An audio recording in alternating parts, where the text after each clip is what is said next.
fuerza, sudor, espadas, fama y poder. Los gladiadores eran los héroes del pueblo romano. Hoy hablaré de la actividad favorita en la antigua Roma y el espectáculo más imitado en el cine y hasta en el manga.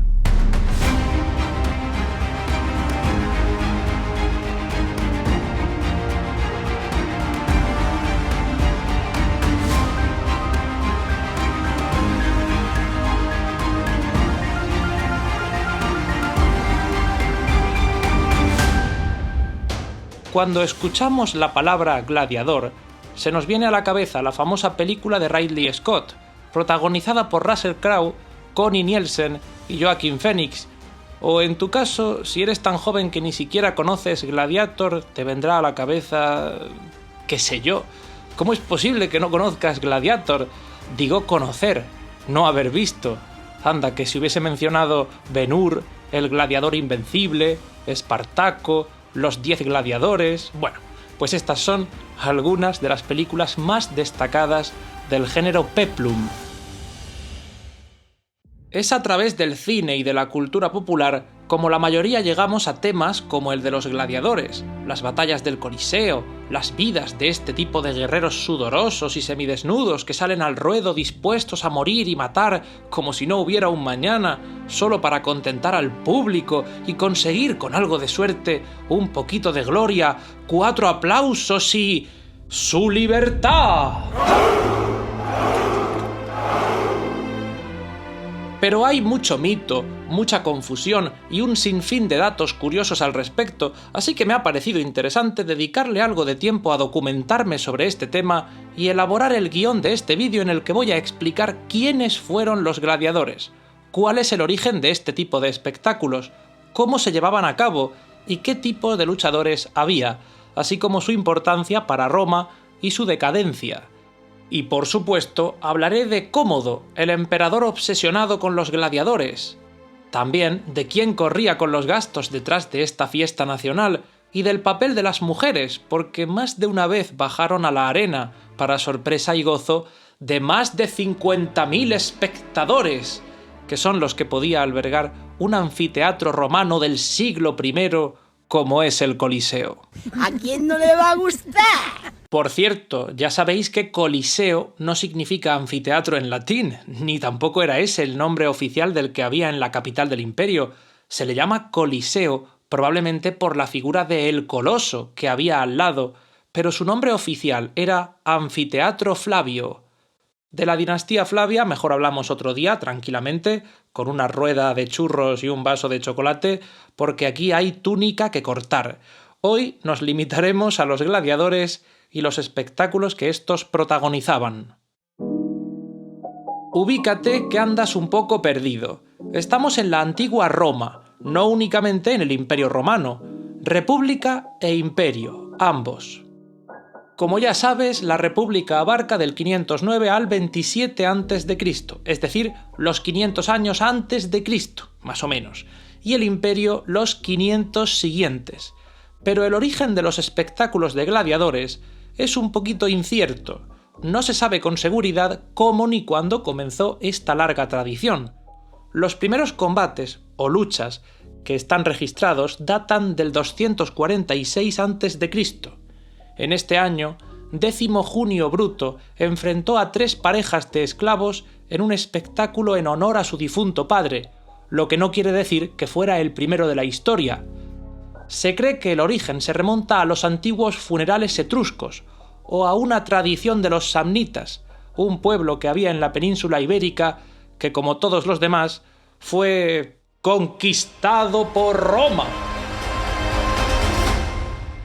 Al parecer, los samnitas organizaban banquetes con luchas a muerte entre hombres y sangre, mucha sangre, y todo eso fue absorbido por los romanos, que lo robaban todo.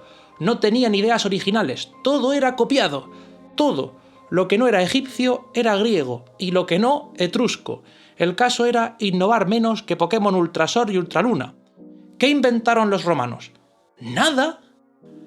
Bueno, el hormigón y otros materiales de construcción sí que fueron una novedad que los romanos introdujeron, pero aparte del hormigón, nada. Los arcos de medio punto, esos sí que fueron revolucionarios, aunque los etruscos y los apartamentos. Había tanta gente en Roma que no cabían más casas unifamiliares y hubo que buscar una solución.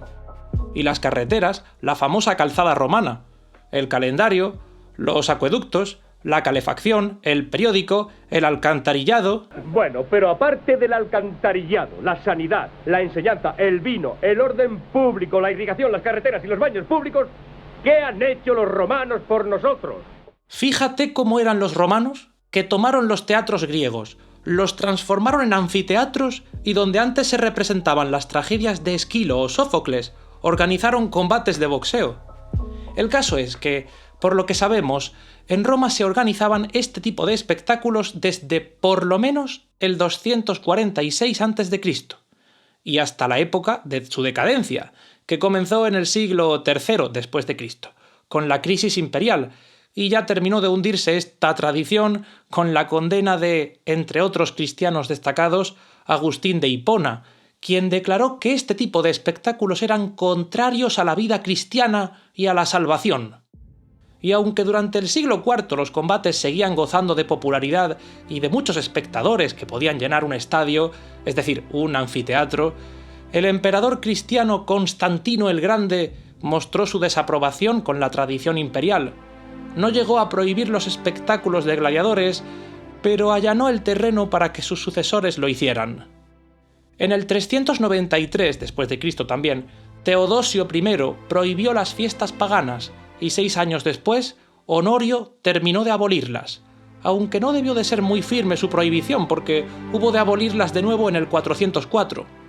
Es que el imperio era muy grande y había que repetir mucho las cosas. Esa es la época en la que nos situamos, del 200 a.C. al siglo III, últimos siglos de la República y primeros del Imperio. El apogeo de estos espectáculos tuvo lugar, naturalmente, en la época dorada de Roma, los tiempos de Julio César y de Augusto, el primer emperador.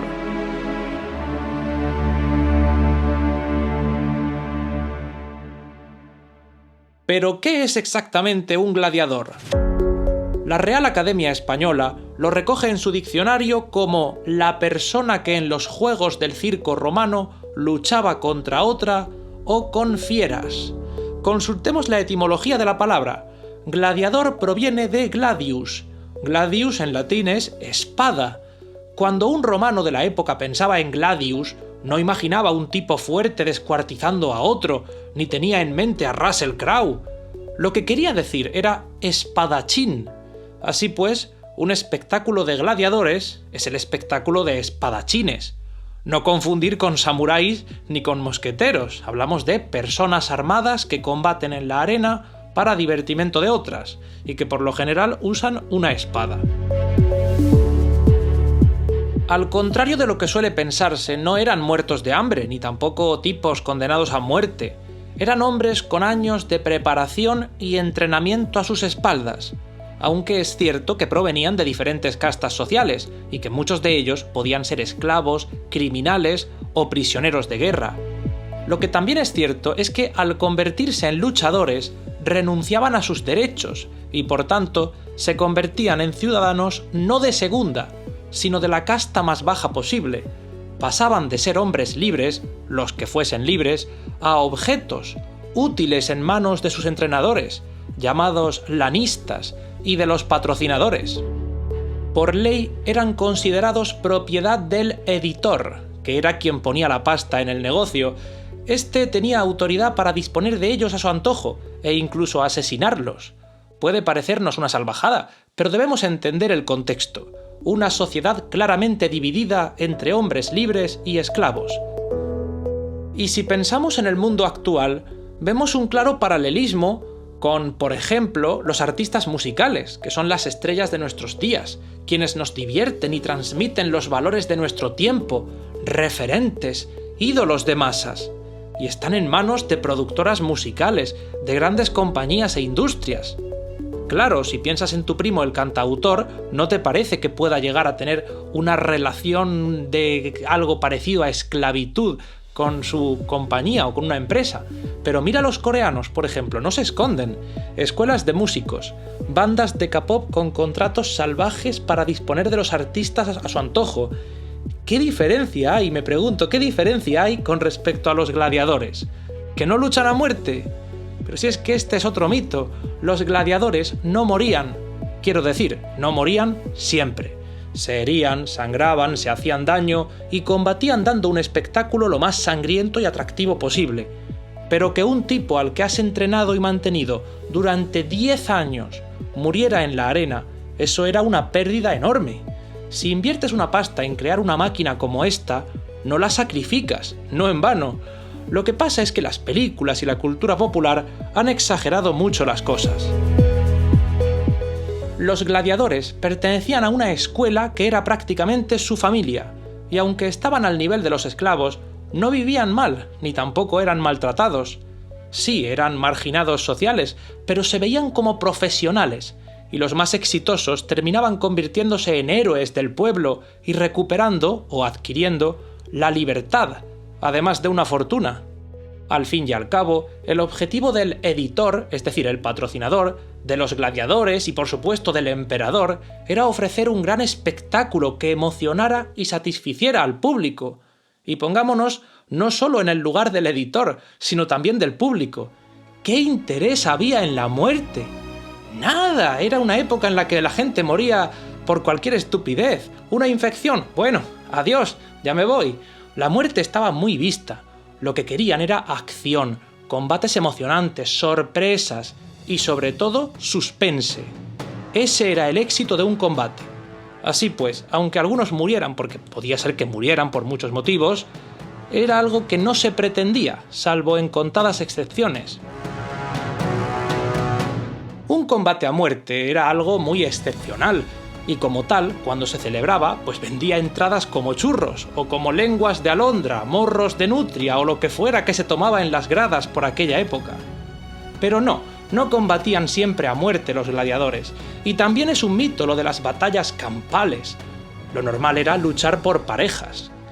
Claro, la brutalidad se pierde cuando dejas de verlos como asesinos voraces y comprendes que en realidad eran guerreros entrenados para entretener con combates duros, sí, pero más o menos controlados, al estilo de la WWE. Los cortes solían hacerse por encima de los hombros, donde no se dañasen órganos vitales, o en las piernas y brazos. Si alcanzaban una zona que no estuviese protegida, pues ala, toma sangre, pero no se muere. Y si había que matar a un gladiador, por algún motivo, por ejemplo, porque hubiese quedado incapacitado o demasiado dañado, se hacía de forma rápida y con el menor dolor posible, como un acto de cortesía, no como una salvajada. Se pretendía herir, pero no matar, y no valía todo, ni mucho menos. De hecho, había un árbitro que se encargaba de garantizar el juego limpio.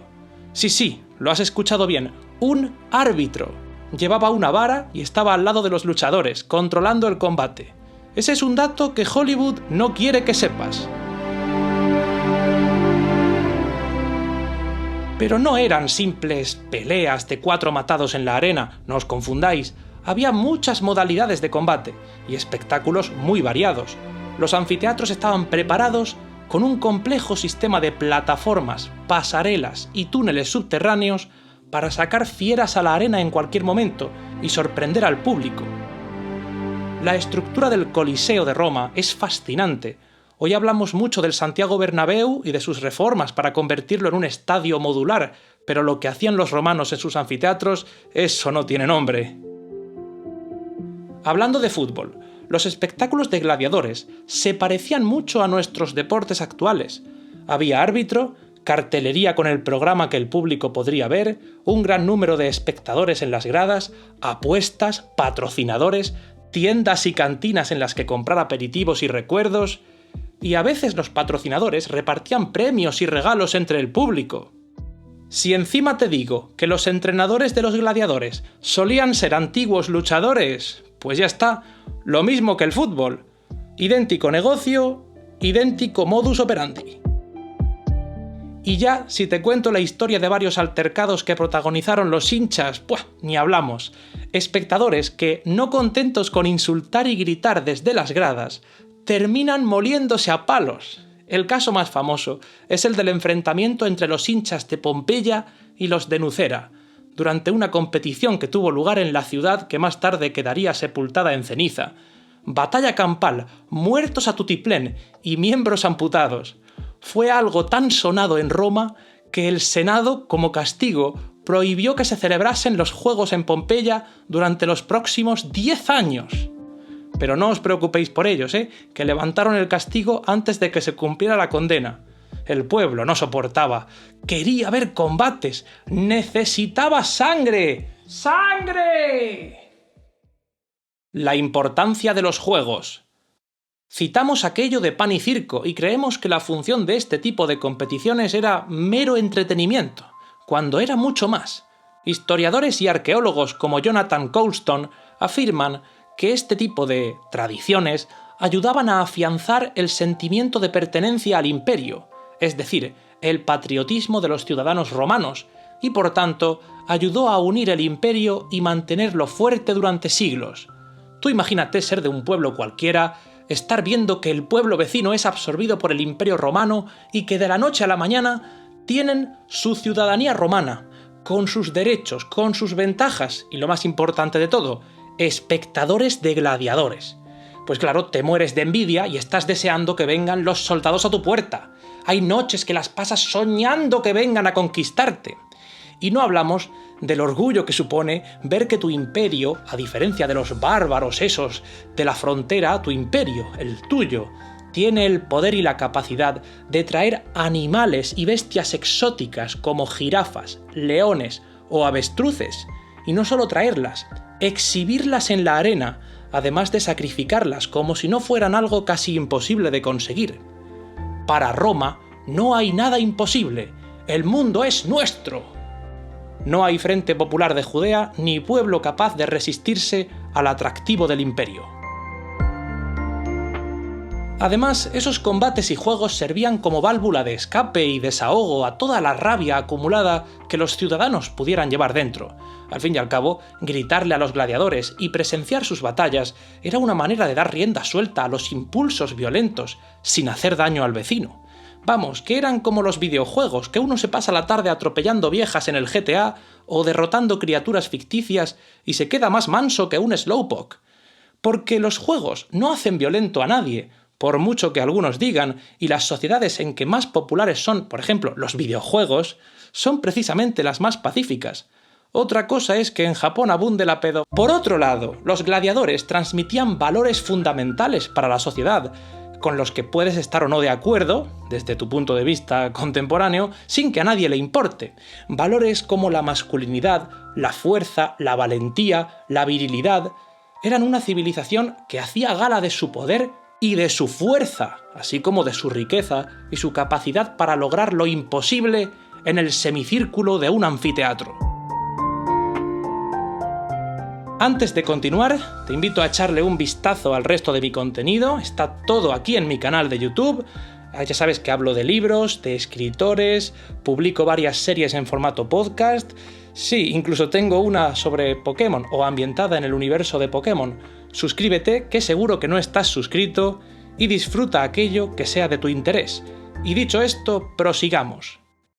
Tipos de gladiadores. Como en el League of Legends o en cualquier videojuego, hay diferentes tipos de luchadores, y eso incluye un latinismo para referirnos a cada uno de ellos. Para empezar, debemos saber que la modalidad en la que combatían, por norma general, era la armatura, un tipo de lucha por parejas en la que se pretendía conseguir un combate equilibrado que fuera atractivo para el espectador. Ahí entra el papel de los doctores, que no eran médicos, sino antiguos gladiadores que, conocedores de las técnicas y estrategias para utilizar cada arma, enseñaban a los luchadores a combatir y salir victoriosos de la arena. Había diferentes estilos de combate y probablemente dentro de cada escuela se organizaban de manera independiente para cada estilo de lucha, formando ese sentimiento de pertenencia al grupo, de comunidad, cada una dentro de cada estilo de combate. Los gladiadores novatos, que aún no habían combatido, eran los tiros, y una vez que salían al ruedo estos tiros y se estrenaban, se convertían en veteranus. Pero como digo, no se les mataba ni se sacrificaban a la primera. Al revés, se entrenaban y se convertían en héroes para el pueblo. Al final eran personas que convivían en las escuelas y que trabajaban durante años, puede que más de una década, antes de empezar a combatir.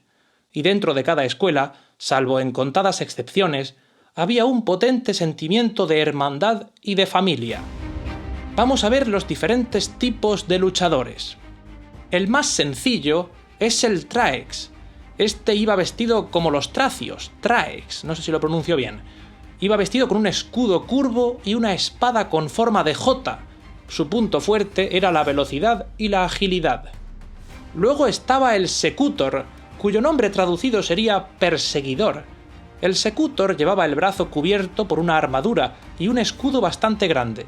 Su casco tenía forma ovalada y curva, sin elementos que sobresalieran, para evitar que pudiera quedarse enredado en las redes del Retiarius. El Retiarius era un personaje muy curioso. No gozaba de mucha popularidad, y los relatos de su tiempo lo describen como el menos varonil. En lugar de espada, llevaba un tridente, y en lugar de escudo, una red de pescar. Atacaba de lejos intentando atrapar o hacer tropezar al rival para vencerlo. Contra él solía enfrentarse el Secutor o el Murmillo. El Murmillo era el tanque de toda la vida. Casco y coraza en piernas y brazos, muy bien protegido, una espada de corto alcance y un escudo muy pesado. Luego estaba el Oplomachus, que era el que utilizaba la lanza, evocando por su aspecto y su estilo de lucha el de los guerreros griegos, tan populares en la civilización romana. ¡Oplomachus! Y los que iban a caballo se llamaban eques. Salían a la arena en caballo blanco, con una lanza, como caballeros medievales, pero no tardaban en bajarse y luchar cuerpo a cuerpo desde el suelo. Si en lugar de en un caballo irrumpía montado en un carro, hablamos de los Esedarius, no de eques. Había más tipos de luchadores, por supuesto, porque el público no quería aburrirse, y de hecho, no debía aburrirse. Por eso innovaban y buscaban siempre sorprender, pero estos que he mencionado son los más frecuentes. Veamos cuál era el papel del emperador en los espectáculos. El emperador no se limitaba simplemente a ser el patrocinador de los juegos, también era la persona a la que a menudo honraban con los combates. Si resultaba aburrido o algo salía mal, era él quien se la estaba jugando. Su imagen pública peligraría y el pueblo no lo tendría en buena estima. Todo debía ser perfecto, y si algo salía mal, hay testimonios de emperadores que castigaban brutalmente al operario de turno que cometía un error o que fastidiaba el show. El emperador más destacado en materia de gladiadores es Cómodo, último emperador de la dinastía Antonina, hijo de Marco Aurelio. Su reinado duró del 180 después de Cristo al 192 y fue sonado por los actos bochornosos que protagonizó. Cómodo llegó al poder con 17 años, siendo un chavalín obseso con los gladiadores. Le pirraban cosa mala. Era tan fanático que se vestía de gladiador durante los actos públicos y bajaba a la arena cuando le venía en gana a hacerse el valiente y matar fieras delante de su pueblo, como todo un guerrero fuerte y valiente. La realidad es que sacrificaba a los animales a distancia y garantizando su seguridad personal, lo que le quitaba mucho mérito. En fin, detalles sin importancia. El populacho, lejos de adorarle como a un gladiador exitoso, lo despreciaba. Decían: «Vaya un emperador de pacotilla tenemos, ¡qué vergüenza, qué vergüenza! Vestido como uno de esos desechos sociales de la arena, blandiendo la espada desnudo. ¿Cómo puede hacer algo así un noble? Y encima es el noble que nos gobierna».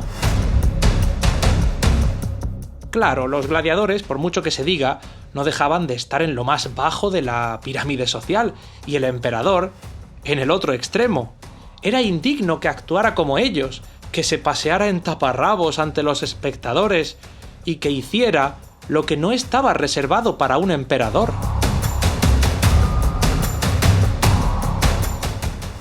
Como tantos otros líderes de Roma, no tardó en ser asesinado, y aquí paz y después gloria.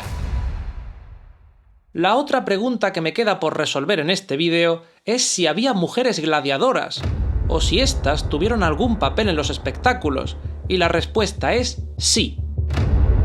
Contamos con relatos y alguna talla que demuestran que hubo combates entre mujeres, aunque eran algo tan exótico como una jirafa. El papel de la mujer en la antigua Roma ya se sabe que estaba reducido al hogar, lo que hacía que encontrarse mujeres combatiendo en la arena medio desnudas como harían dos hombres pues fuera algo sorprendente y por tanto muy grato para el público.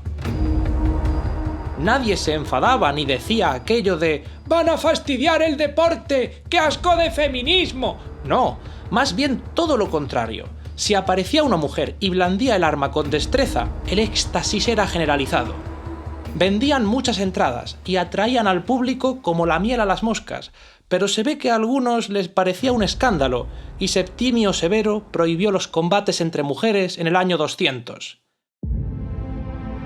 Animales, cacerías, combates de distinto tipo, mujeres, caballos, carros, luchas sin indultos, sangre. En el anfiteatro había lugar para todo. Las películas y la saga de Dressrosa de One Piece se inspiran en esos espectáculos, pero no son fieles a la realidad y están llenas de anacronismos o errores históricos.